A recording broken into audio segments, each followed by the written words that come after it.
tentang sikap terhadap wabah penyakit bil khusus yang sedang terjadi, corona sekarang. Apa sikap kita? Bagaimana sikap kita terhadap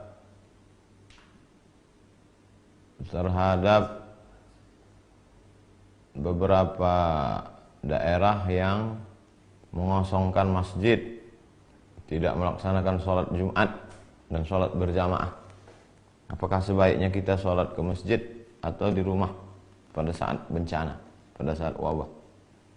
Maka Nabi SAW sudah mengajarkan kepada kita dalam Sahih Bukhari dan Muslim, idza sami'tum bihi ta'un, idza sami'tum bihi, kalau kamu mendengar ada bihi di situ maksudnya ta'un, wabah, bencana, musibah, penyakit, bi ardin, pada suatu daerah, la taqdimu alaih, jangan kamu datang ke sana. Kita sudah tahu di daerah itu ada wabah penyakit, maka kita jangan datang. Wa idza waqa'a bi ardin wa antum biha, kalau kamu berada di suatu tempat dan di situ ada wabah penyakit, fala takhruju firaran minhu, maka jangan keluar dari daerah itu. Ini kan yang dilakukan oleh beberapa negara sekarang. Italia misalnya, kita sudah tahu di sana ada wabah terbesar nomor 2 setelah Cina, maka kita jangan ke sana, jangan liburan ke sana. Ini dikasih cuti malah pergi liburan ke Eropa. Dan kalau kita udah sempat ke sana, maka jangan pulang ke Indonesia. Alhamdulillah sekarang sudah ada karantina 14 hari untuk sterilisasi. Kalau sudah bersih, dia steril, tidak ada membawa virus, baru dia boleh lagi berinteraksi sosial dengan masyarakat. Lalu ada sebagian orang mengatakan, untuk apa kita takut bencana? Kita kan takutnya kepada Allah Subhanahu wa taala. Loh, ini kan yang mengajarkan Nabi Muhammad sallallahu alaihi wasallam. Kata Nabi, firra minal majzum, firra, larilah engkau, minal majzum.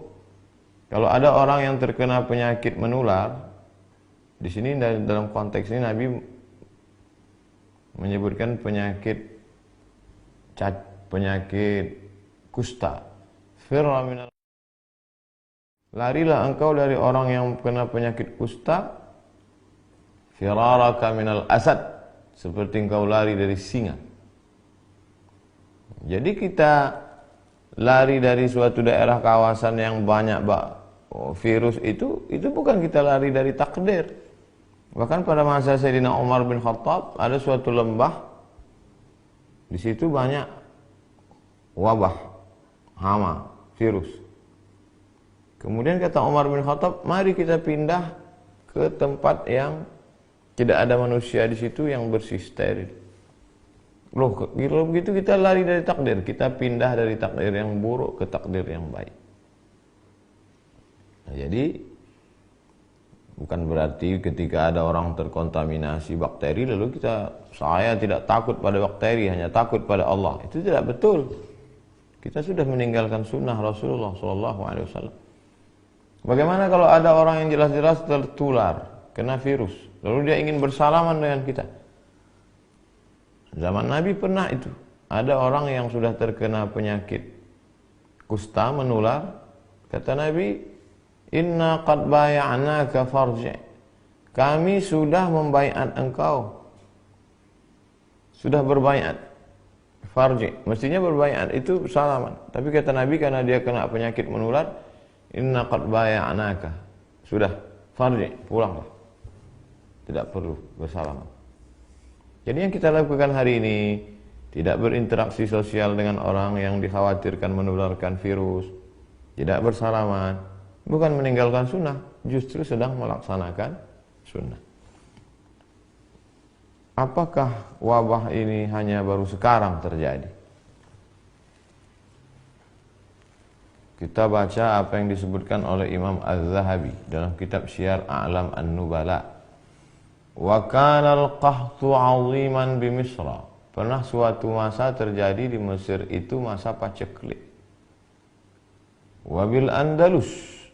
Tidak hanya di Mesir, sampai ke Andalusia, Spanyol. Mesir, Libya, Tunisia, Aljazair, Maroko, Spanyol. Wa ma'ahida qahtun wala waba'un mithlu. Belum pernah terjadi masa paceklik, kemarau panjang dan wabah penyakit sedahsyat itu. Bi Qurtubah di Spanyol, di Andalusia. Hatta baqiyatil masajidu mughlaqah. Sampai masjid-masjid ditutup. Bila musallin, tidak ada orang salat. Masjid tutup, tak ada salat. Sama seperti sekarang. Wa summiya 'amul ju'il akbar. Tahun itu disebut dengan tahun al-ju'il akbar. Tahun kelaparan, wabah penyakit terdahsyat, terbesar dalam sejarah. Begitu kata Imam. Jadi jangan pernah kita merasa memang ini lagi takdir kita. 1820 pernah terjadi. Dulu ada namanya kolera, dulu pernah ada flu burung, dulu pernah ada medco. Dan ini takdir. Makanya di antara rukun iman, antu'mina billah wa malaikatihi wa kutubihi wa rusulihi wal yawmil akhir wa biqadri khairihi wa syarrihi. Oleh sebab itu bagaimana sikap kita? Ati'ullah, ta'at kepada Allah, wa ati'ur rasul, ta'at kepada Rasulullah SAW, wa ulil amri ulama. Majelis Ulama Indonesia sudah mengeluarkan tentang masalah sholat berjamaah, tentang masalah tidak berkerumun, dan saya pribadi tidak melaksanakan tabligh akbar untuk menjaga ini. Bahwa ada sebagian orang mengatakan risau, kenapa masjid ditutup, kenapa mall tidak, kenapa masjid ditutup, kenapa airport tidak, kenapa masjid ditutup, kenapa bioskop tidak. Itu tidak serta-merta lalu kita berkata, kalau begitu masjid jangan ditutup. Jadi yang tepat itu bukan begitu. Tidak berkerumun di masjid, juga tidak berkerumun di mall. Jangan sampai ketika orang ditanya, kamu tidak sholat Jumat? Saya takut nanti tersebar virus. Dia tidak sholat Jumat, dia tidak sholat berjamaah, tapi ke mall. Tapi orang asing yang tidak steril dibiarkan masuk. Nah, ini tidak benar. Oleh sebab itu kita saling menjaga.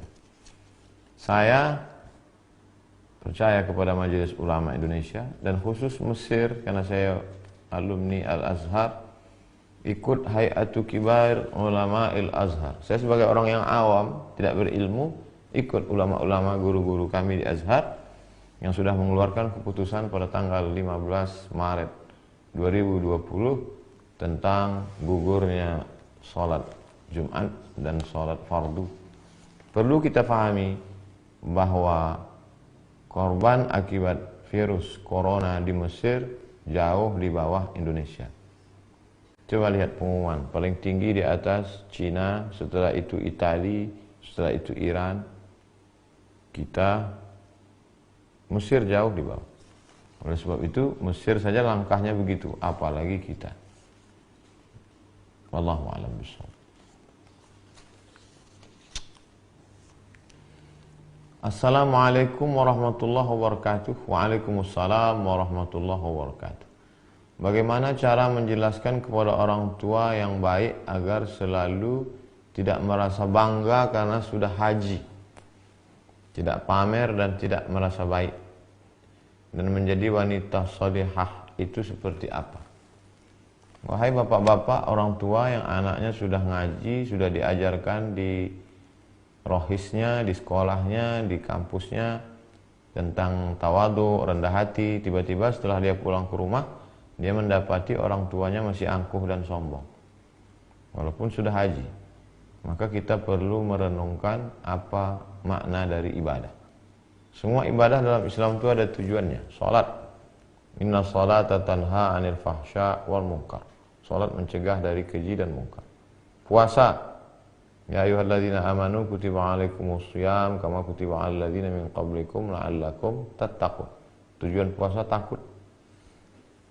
Haji, tujuan haji, faman faradha fihi al hajja, siapa yang melaksanakan haji fala rafatha, menjauhi seksual, wala fusuqa, jangan lagi nakal secara yang non seksual, korupsi, termasuk dosa batin, angkuh, sombong, takbur, hasad. Wala jidal, lidahnya tidak kasar.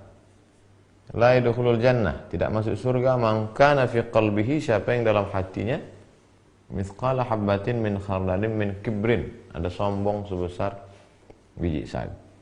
Mestinya orang yang pulang haji itu justru lebih rendah hati. Karena inti dari haji, al-hajju arafah. Haji itu wukuf di padang Arafah.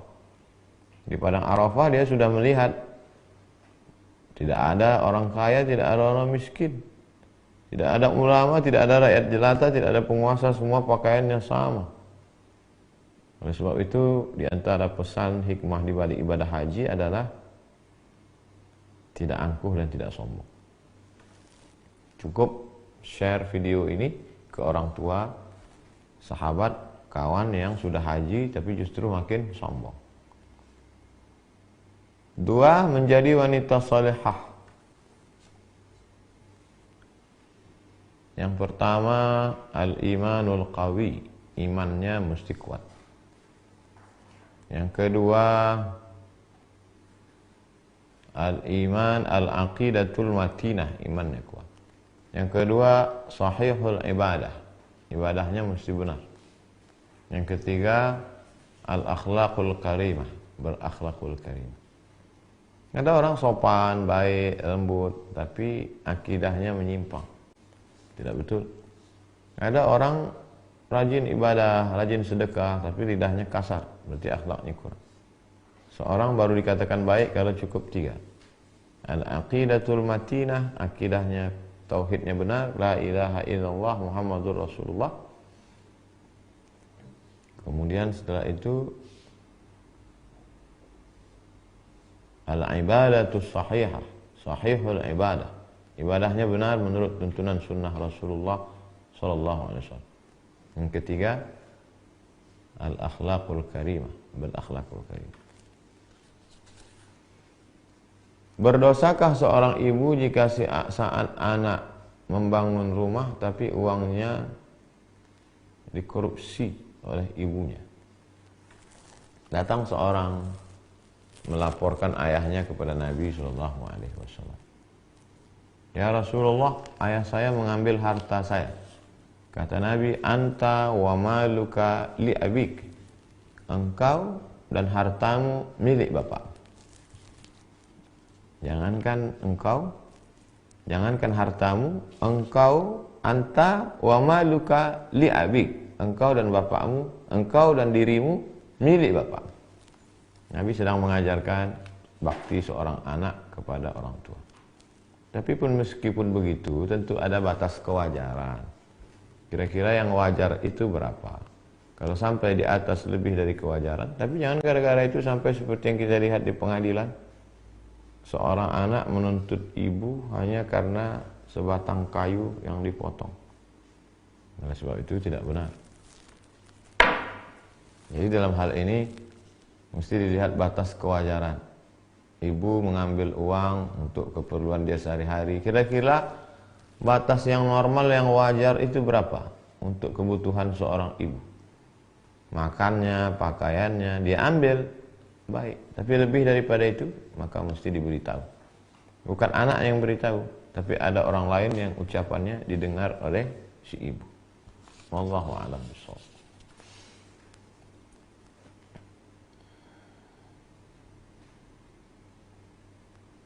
Kenapa saya susah sekali dapat jodoh? Jodoh itu bagian dari rezeki. Oleh sebab itu, wa fis sama'i rizqukum wa ma tu'adun. Rezeki kamu dijanjikan Allah Subhanahu wa taala. Suatu ketika Nabi lewat di depan Abdullah ibnu Mas'ud. Ibnu Mas'ud sedang sedih. Kata Nabi, la tukthir hammak. La tukthir hammak. Jangan terlalu risau dengan hidup, wahai Abdullah bin Mas'ud. Ma yuqaddar yakun. Yang sudah ditetapkan Allah untukmu pasti terjadi. Wa ma turzaqu ya'tik. Apa yang sudah ditetapkan Allah menjadi rezekimu pasti datang. Rezekimu lebih tahu di mana engkau berada daripada engkau mengetahui di mana letak rezeki. Oleh sebab itu, Di situlah letak keyakinan, di situlah letak iman. Alimtu anna rizqi la ya'khudhuhu ghairi fatma'anna qalbi. Aku tahu bahwa rezekiku tidak akan mungkin diambil orang lain. Fatma'anna qalbi, hatiku menjadi tenang. Begitu kata Imam Al-Hasan Al-Basri. Tapi tetap ada ikhtiar dan usaha. Idza sa'alta fas'alillah. Jangan pernah bergantung kepada manusia. Kalau minta sesuatu, mintalah kepada Allah. Idza sa'alta, minta fas'alillah. Wa idza sta'anta, minta tolonglah kepada Allah Subhanahu wa taala. Wallahu a'lam.